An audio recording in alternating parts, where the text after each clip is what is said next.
Hello, good morning all students. તો આજે આપણે વીસીઆરએસ અને વીઆરએસ બંને વચ્ચેનો ડિફરન્સ શીખવાનું છે. આનાથી આગળના લેક્ચરમાં આપણે વીસીઆરએસના 4 કમ્પોનન્ટ વિશે ભણ્યા હતા. વીસીઆરએસના 4 કમ્પોનન્ટમાં આપણે વાત કરીએ તો કમ્પ્રેસર, કન્ડેન્સર, એક્સપાન્શન વાલ્વ ને ઇવોપરેટર એમ ટોટલ 4 કમ્પોનન્ટ્સ છે. ચારે 4 કમ્પોનન્ટ્સમાં એકવાર ડિટેલમાં લઈ લઈએ તો કમ્પ્રેસરમાંથી શું થતું હતું? તો રેફ્રિજરન્ટમાં પ્રેશર અને ટેમ્પરેચરમાં વધારો થતું હતું. એના પછી કન્ડેન્સરમાં આવ્યાથી ટેમ્પરેચર ઘટશે અને જે પ્રેશરની વેલ્યુ છે એ એઝ ઇટ ઇઝ રહેશે. ફેઝ ચેન્જ થઈ જશે, superheated steam converted into liquid form. એના પછી એક્સપાન્શન વાલ્વ, જેનાથી આપણું જે પ્રેશર છે એમાં ઘટાડો થશે. અને લાસ્ટમાં આવશે ઇવોપરેટર, જેને આપણે શોર્ટમાં કહીએ તો આપણા ઘરમાં જે ફ્રીઝર યુઝ કરીએ છીએ આપણે, એ વર્ક એઝ અ ઇવોપરેટર કામ કરે છે. પછી આપણે ભણ્યા હતા VRS, vapour absorption refrigeration system. તો વીઆરએસમાં શું થતું હતું? તો જે એમાં કમ્પ્રેસર હતું આમાં કમ્પ્રેસર આવતું નથી. આમાં શું યુઝ થાય છે? એબ્ઝોર્બર યુઝ થાય છે, જનરેટર યુઝ થાય છે. કમ્પ્રેસર આમાંથી નીકળી જશે. તો ઘણી વખત એક્ઝામની અંદર પૂછાય છે, what is the difference between VCRS and VRS? તો વીસીઆરએસ અને વીઆરએસના ડિફરન્સની વાત કરીએ, સૌથી પહેલાં તો કે કયા ટાઈપની એનર્જીનો સપ્લાય થાય છે.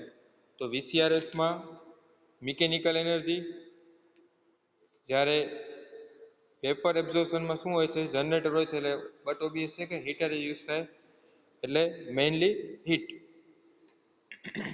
મિકેનિકલમાં હાઈ ગ્રેડ, જ્યારે હીટની અંદર લો ગ્રેડ. પછી એનર્જી સપ્લાય વીસીઆરએસમાં ઓછું, વીઆરએસમાં વધારે. Wear and tear, it means ઘસારો, વીસીઆરએસમાં વધારે, વીઆરએસમાં ઓછું. પરફોર્મન્સ બહુ જ પુઅર હોય છે વીસીઆરએસમાં, કેમ કે વધારે પડતા કમ્પ્રેસર ને એવા કમ્પોનન્ટ્સ યુઝ થાય છે એના માટે. જ્યારે લોડ સાથે કોઈ ચેન્જ નથી થતું વીઆરએસની અંદર. સ્યુટેબલ ક્યાં થાય છે યુઝ? મતલબ ક્યાં સુટેબલ આપણે કહી શકીએ? જ્યાં હાઈ ગ્રેડની જરૂર હોય ત્યાં વીસીઆરએસ યુઝ થઈ શકે, અને જ્યાં ઓછું, મતલબ કે આઈસ પ્લાન્ટ છે, આપણા ઘરની અંદર વીઆરએસ યુઝ આપણે કરી નથી શકતા, કેમ કે એના અંદર રેફ્રિજરન્ટ એમોનિયા યુઝ થાય છે. જે એમોનિયા છે એ આપણા બોડી માટે પ્રોબ્લેમેટિક છે, એટલા માટે આપણે એને યુઝ કરતા નથી. પછી ચાર્જિંગ ઓફ રેફ્રિજરન્ટ બહુ જ સિમ્પલ છે. જ્યારે વીઆરએસમાં આપણે જોયું હતું થોડુંક ડિફિકલ્ટ હતું. લીકેજ વધારે ચાન્સીસ છે, આપણા ઘરે લીક થઈ શકે છે રેફ્રિજરન્ટ. જ્યારે આમાં કોઈ પણ ચાન્સ નથી, કેમ કે કમ્પ્રેસર જ યુઝ નથી થતું. ત્યાં કમ્પ્રેસર જ નથી એટલે લીક થવાની પ્રોબેબિલિટી ઓછી છે. ડેમેજ, તો લિક્વિડ લાઇન મે બી પોસિબલ છે કે થોડું બહુ કમ્પ્રેસરને ડેમેજ કરી શકે. જ્યારે આની અંદર શું હોય? પાઇપિંગ હોય, તો પાઇપિંગમાં ડેમેજ થવાના ચાન્સીસ છે. તો આપણે 3 માર્ક્સની અંદર પૂછાય, 3 માર્ક્સમાં 8 મુદ્દા લખવાના હોય છે જનરલી. તો 8 મુદ્દા યાદ રાખવાના છે, જેમાં તમે તમારી લેંગ્વેજમાં સિમ્પ્લિફાઈડ કરીને, આ બહુ સિમ્પલ જ આપેલું છે, તો એ રીતે તમે લખી શકો છો. તો એક્ઝામ પોઈન્ટ ઓફ વ્યૂ તમારા માટે આ ઇમ્પોર્ટન્ટ ક્વેશ્ચન છે, comparison between VCRS and VRS. પછી આપણે જ્યારે બીજું લીધું હતું એમાં શું કર્યું હતું? તફાવત સેન્ટ્રીફ્યુગલ કમ્પ્રેસર અને રેસિપ્રોકેટિંગ કમ્પ્રેસર. હવે જો ત્રીજું ચેપ્ટર છે તમારું થર્મલ એન્જિનિયરિંગનું, એની અંદર 27 માર્કનું એક્ઝામ પોઈન્ટ ઓફ વ્યૂથી પૂછાય છે. હવે એની અંદર 4 કમ્પોનન્ટ જે વીસીઆરએસના છે એ જ આપણે ડિટેલમાં ભણવાના છે, જેમાં આપણું કમ્પ્રેસર પૂરું થઈ ગયું છે, કન્ડેન્સર પૂરું થઈ ગયું છે, ઇવોપરેટર પૂરું થઈ ગયું છે. હવે આપણે એક્સપાન્શન વાલ્વ બાકી છે. અને તફાવત જે છે સેન્ટ્રીફ્યુગલ અને રેસિપ્રોકેટિંગ, તો એનો તફાવત પણ ઘણી વખત exam point of view important છે.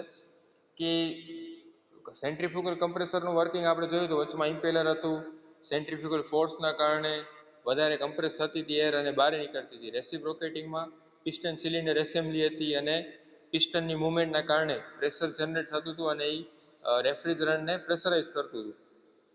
તો હવે આપણે વિચારીએ કે ક્યાં યુઝ થાય છે સેન્ટ્રીફ્યુગલ કમ્પ્રેસર, તો જ્યાં લો પ્રેશર,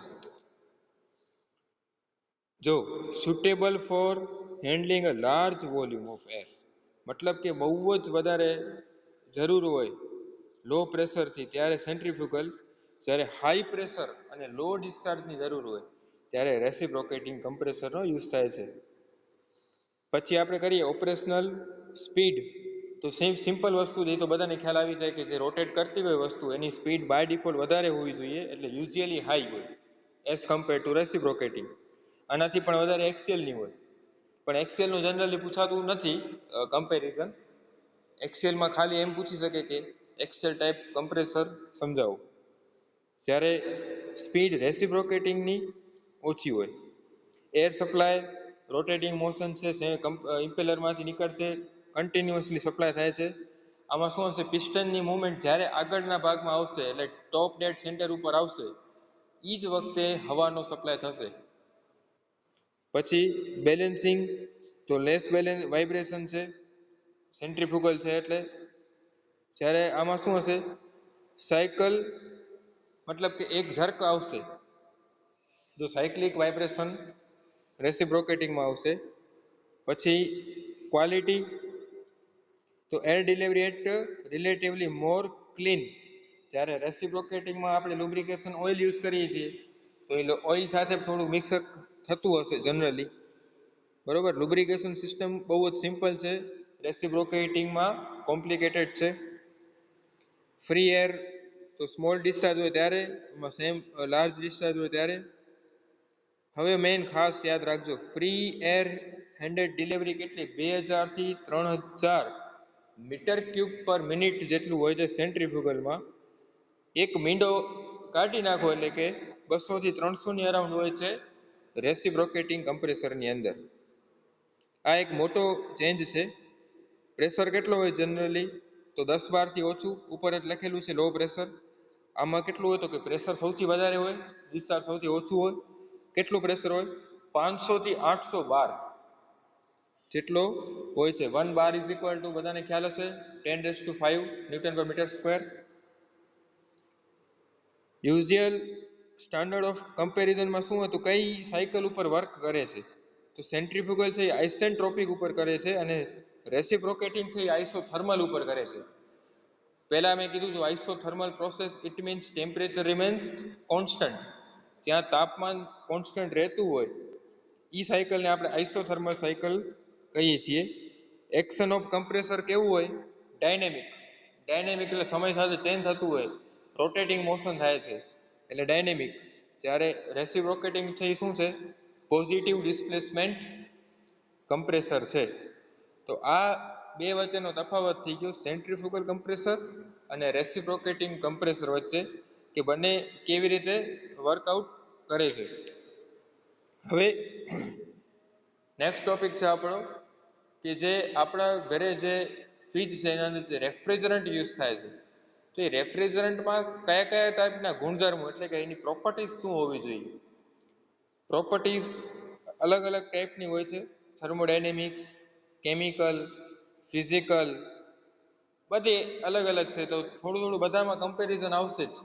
કે સૌથી પહેલાં આપણે વાત કરીએ થર્મોડાયનેમિક્સ પ્રોપર્ટી, ટેમ્પરેચરને રિલેટેડ આવે તો બોઇલિંગ પોઈન્ટ ઓછામાં ઓછું હોવું જોઈએ, ફ્રીઝિંગ પોઈન્ટ પણ ઓછામાં ઓછું હોવું જોઈએ. એકદમ શોર્ટ ટ્રીક, બોઇલિંગ પોઈન્ટ અને લો ફ્રીઝિંગ પોઈન્ટ હશે તો જ રેફ્રિજરન્ટ સારું વર્ક કરી શકશે, સારું આઉટપુટ આપી શકશે, આપણને સારો COP કોફિશિયન્ટ ઓફ પરફોર્મન્સ આપી શકશે. તો વધારે શું હોવું જોઈએ, તો લેટેન્ટ હીટ, સેચ્યુરેશન ટેમ્પરેચર એ વધારે હોવા જોઈએ. આ થઈ ગઈ એની થર્મોડાયનેમિક્સ પ્રોપર્ટીઝ. તમને એક્ઝામમાં એમ પૂછે કે થર્મોડાયનેમિક પ્રોપર્ટી લખો, આગળના જે 2 માર્ક્સવાળા હોય છે એની અંદર કોઈ પણ 3 પ્રોપર્ટી યા 2 પ્રોપર્ટી લખવાની આવે, નાખવાનું, બરોબર. લો બોઇલિંગ, લો ફ્રીઝિંગ હાઈ લેટન્ટ અને હાઈ સેચ્યુરેશન ટેમ્પરેચર. નેક્સ્ટ આવે છે કેમિકલ પ્રોપર્ટીઝ.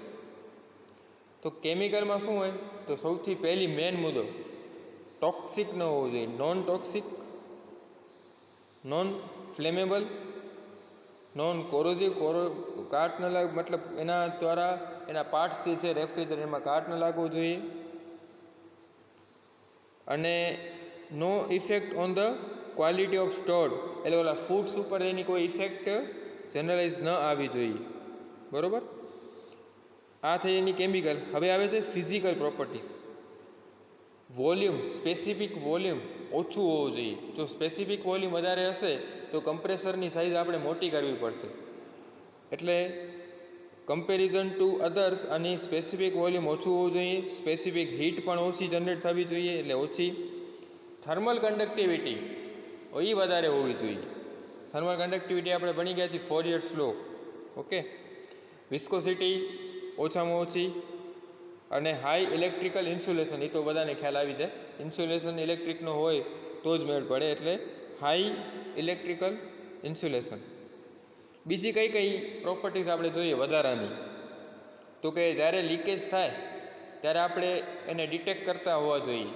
એક એક્ઝામ્પલ આવું તો એમોનિયાનું જ્યારે પણ લીકેજ થાય છે ત્યારે આપણે સલ્ફર ટોર્ચ વડે આપણે એને ફાઇન્ડ આઉટ કરી શકીએ છીએ કે કઈ કઈ જગ્યાએ એમોનિયા છે એ લીકેજ થયો છે. ઇઝી હેન્ડલિંગ કરી શકાય એવું હોવું જોઈએ. COP એનું વધારે હોવું જોઈએ. કોફિશિયન્ટ ઓફ પરફોર્મન્સ જેટલો વધારે હશે એટલો ને એટલો રેફ્રિજરન્ટ એની કુલિંગ ઇફેક્ટ બહુ સારામાં સારી આવશે. જેટલો બને એટલો પાવર ઓછો કન્ઝ્યુમ કરવો જોઈએ, નહીંતર પાવર વધારે જનરેટ એટલે વધારે કન્ઝ્યુમ કરે તો લાઇટ બિલ એ બધું ઇફેક્ટ એના ઉપર આવશે. અને લો પ્રેશર રેશિયો અને પ્રેશર ડિફરન્સ, એ લો પ્રેશર રેશિયો એટલે પ્રેશર ડિફરન્સ ઓછું હોય તો એ એક એની